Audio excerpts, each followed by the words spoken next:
Morning everybody, Randy Richard here in the shop. New project today, and it's a RotoTiller.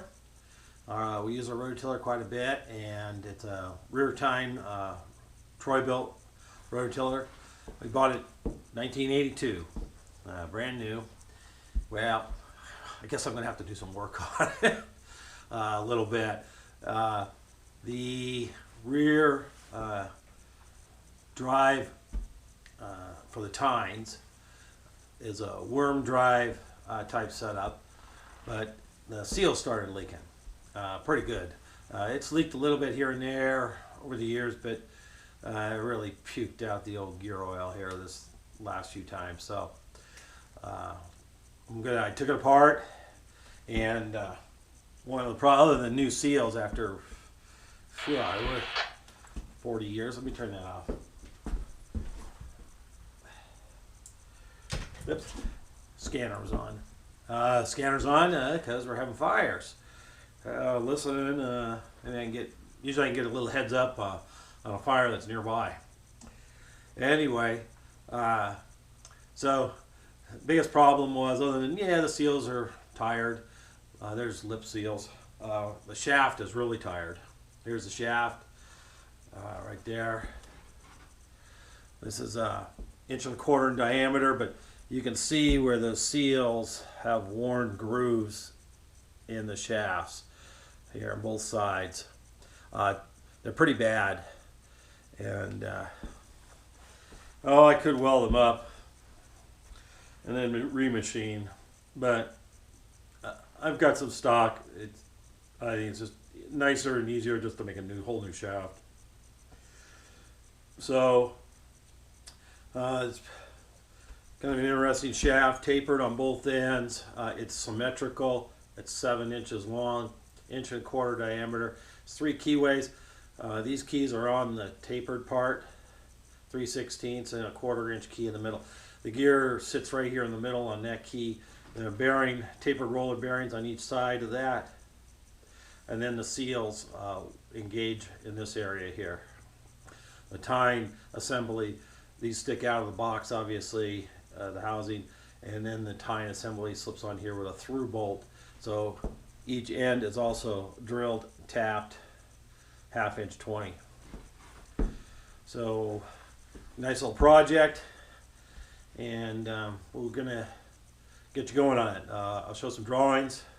I made all the measurements and show you how I measured to see what angle these were at, and like I said, to get this thing made and have a reference in case I ever need to make another one. We'll go to town on it here. Thanks lots of you guys. Thanks all the subscribers, all the new subscribers. Go back and catch up on some videos I got going. I got quite a few now. Over 160 videos out there, I think. So anyway, thanks a lot. Thanks everybody, and thank you for your support. So off to the lathe. So here's the drawing of the shaft. There's the shaft that we're going to make. The key's still in the middle there, but that's okay.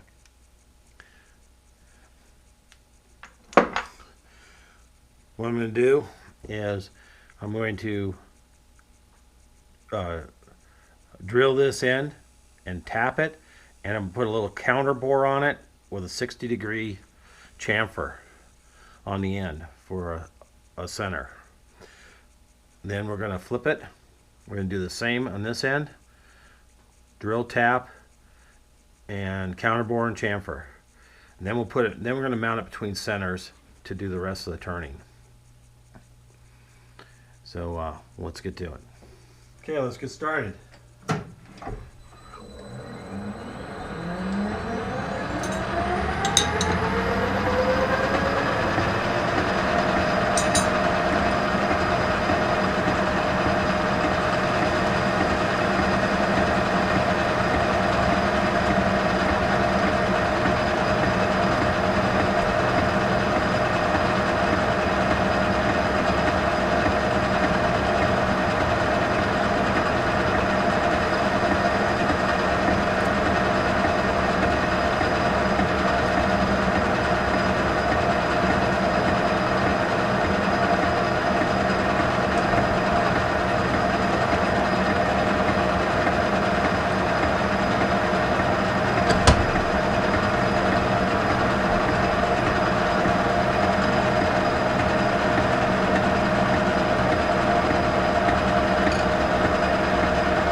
Okay.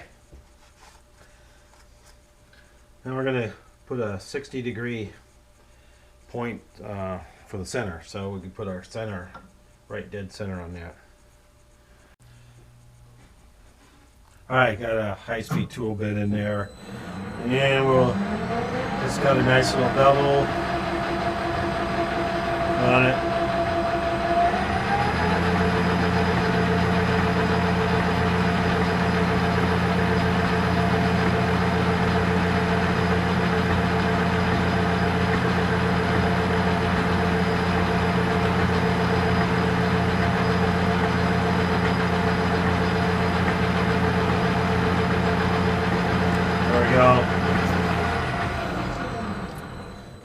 Little chamfer, a 60-degree chamfer on there. I said bevel, but it's a bevel. Perfect. And you know, the center should go right in there. Oh yeah, that'll be just fine.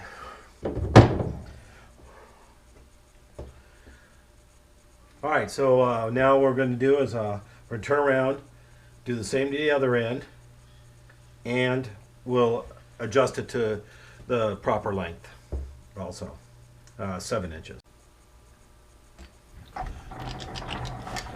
Okay, I put some dye on there, and on the height gauge on the surface plate, I marked off the height, the length of the shaft.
I think we're good. Good enough.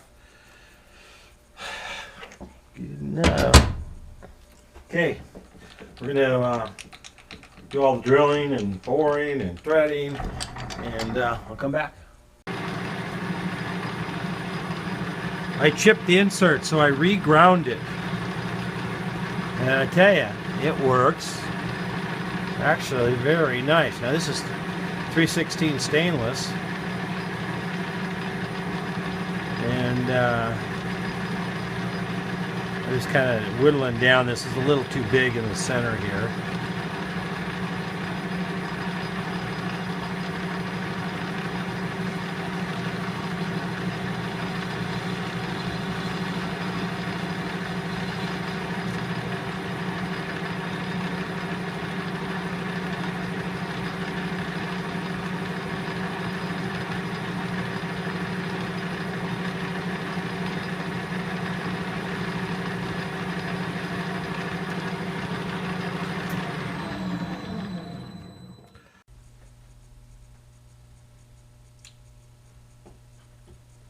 Alright, I got it here mounted between centers, and what I'm going to do is I need to turn this down to 1.25 for the whole length. I'm going to turn down the majority of it here. What I'm going to be doing is working my way down to get rid of, make sure I don't have any taper. We have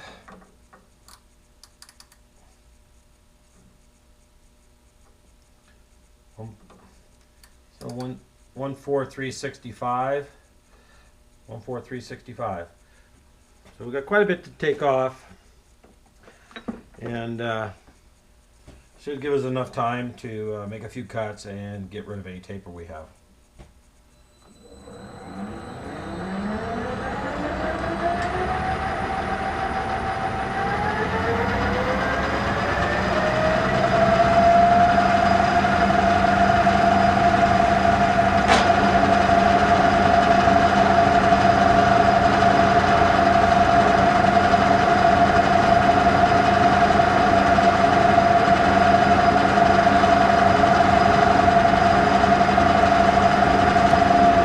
checking to see if I got a contact, make sure I got contact all the way around here. Okay.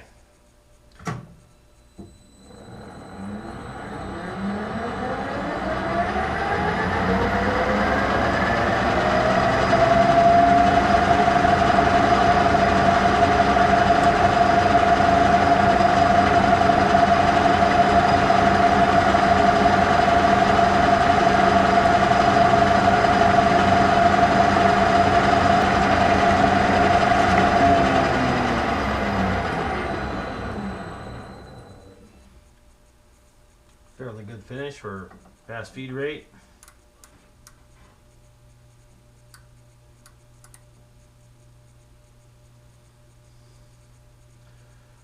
So what I'm going to do is I'm going to use the incremental mode or on this mic, and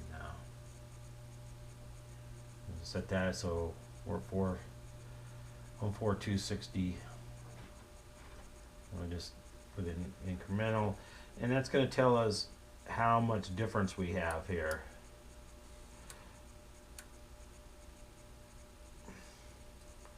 We're at 3 thousandths of taper. I don't know if you can see that. There. We have we're 3 thousandths small.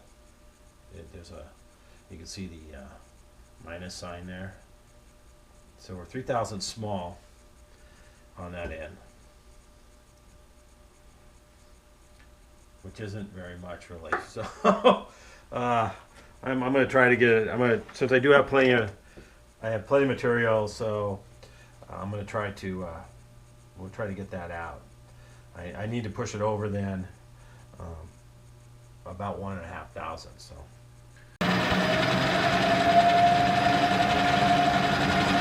Okay, I did a little tweak, and let's see what happens.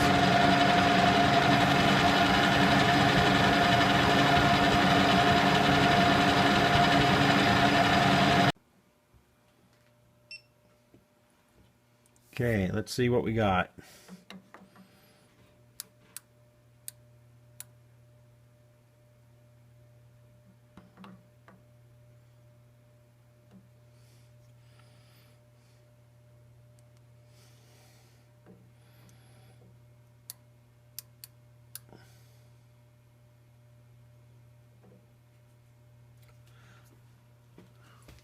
You're not going to believe it, but how about that?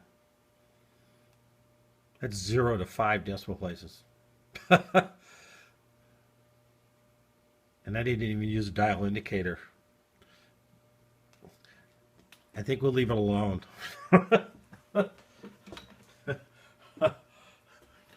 Now it's just taking a really light cut. I only took like a 2 thousandths cut. So now we take a heavier cut, it might be a little off, but you know, your finished cut's going to be a nice light cut. So I think we should be able to hit our mark. And the finish, that's a pretty fast feed rate. It's not the smoothest finish, but it's pretty even though. It's pretty nice. So we'll whittle her down. Let's see where we're at. It's 1420.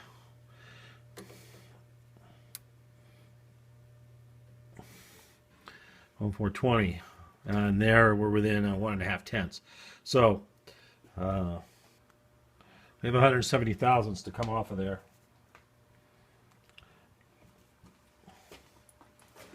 We should be able to actually do that in just we'll do it in just 85. I'm going to take off. We'll do it in just a few cuts, and let's take off about 50 thousandths. Let's do a 50 thousandths depth of cut, and that'll be 100 thousandths total.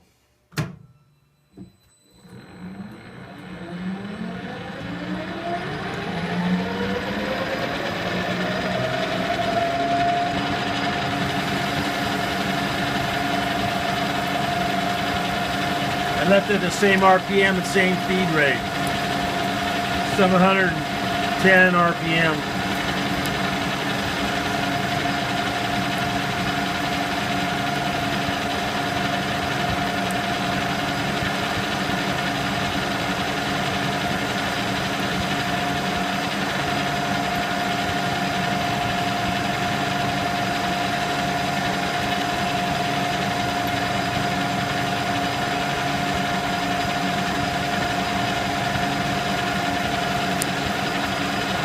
let's go to 10.5 thousandths per rev feed rate.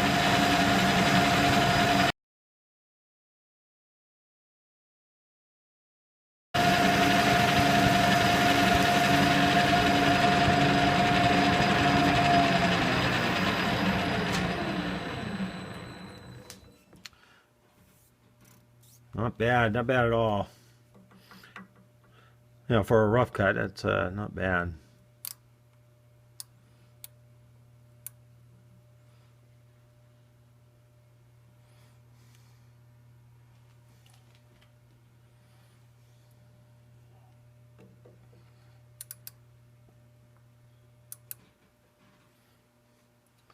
I'm about 1.5 thousandths taper there, big on this end. So that's not that's nothing. Now, you know, for this area, it'll be just fine. That's over. The whole thing is 7 inches, so that's 6 and something, about 6 inches. We're looking at another 33 thousandths total. I mean, radius wise.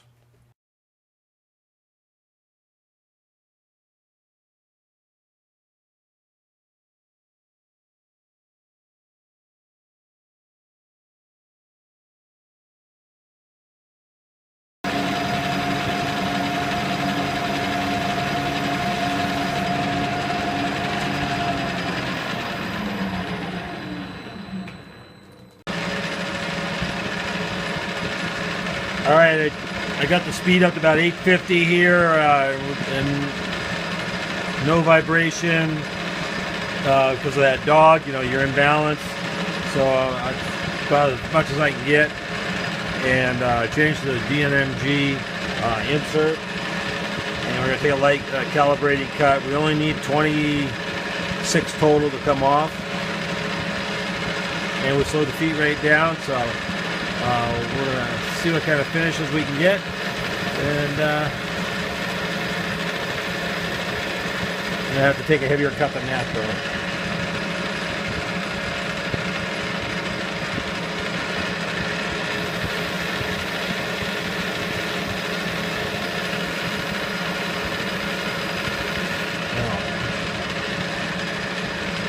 What if that insert?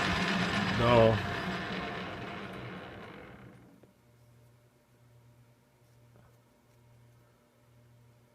I was using that insert quite a bit. I'm gonna change inserts and stuff.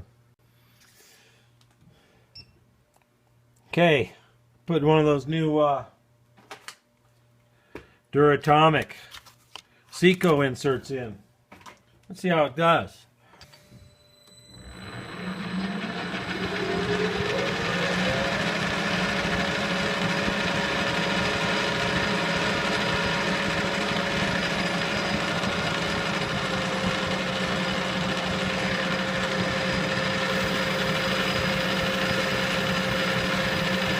Okay, I'm at 800 RPM.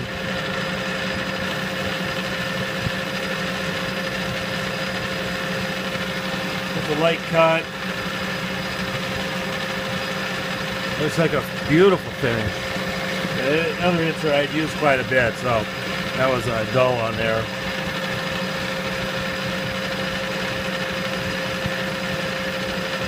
Yeah, that's a real nice finish.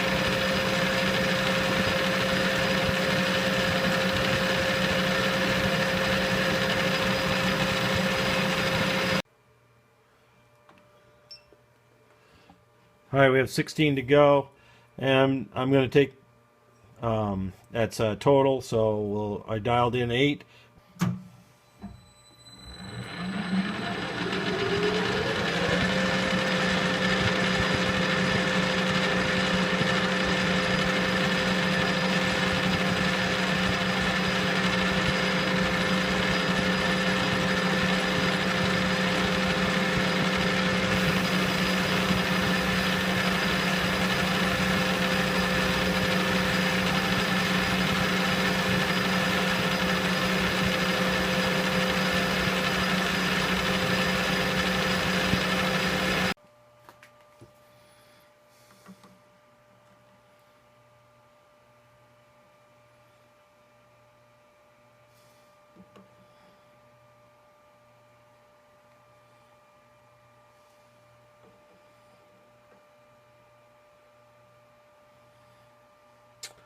So I'm within 7/10. My target is 1/250, 2/10, and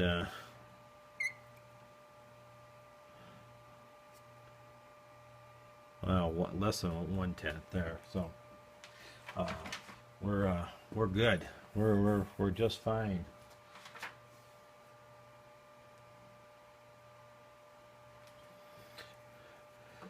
This is about, let's see, about there's the middle where the gear sits.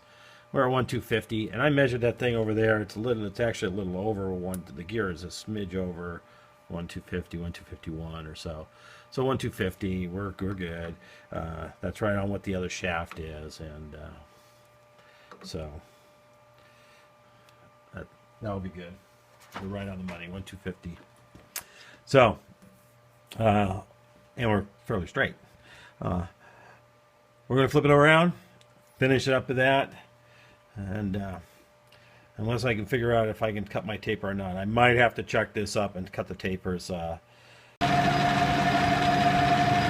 I got it turned around, and we're going to cut that down.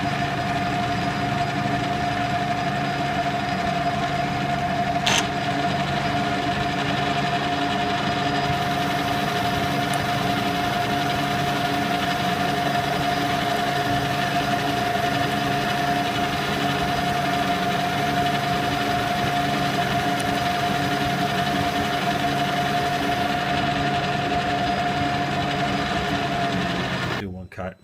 Oh, good.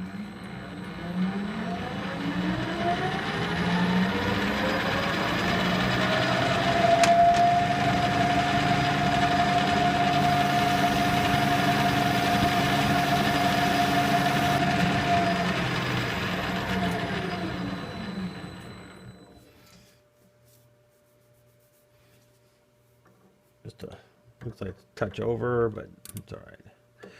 I kind of held back a little bit. So we're 2 thousandths over. No, that's okay. Like I said, we're gonna cut that into a taper anyway, so it really doesn't matter.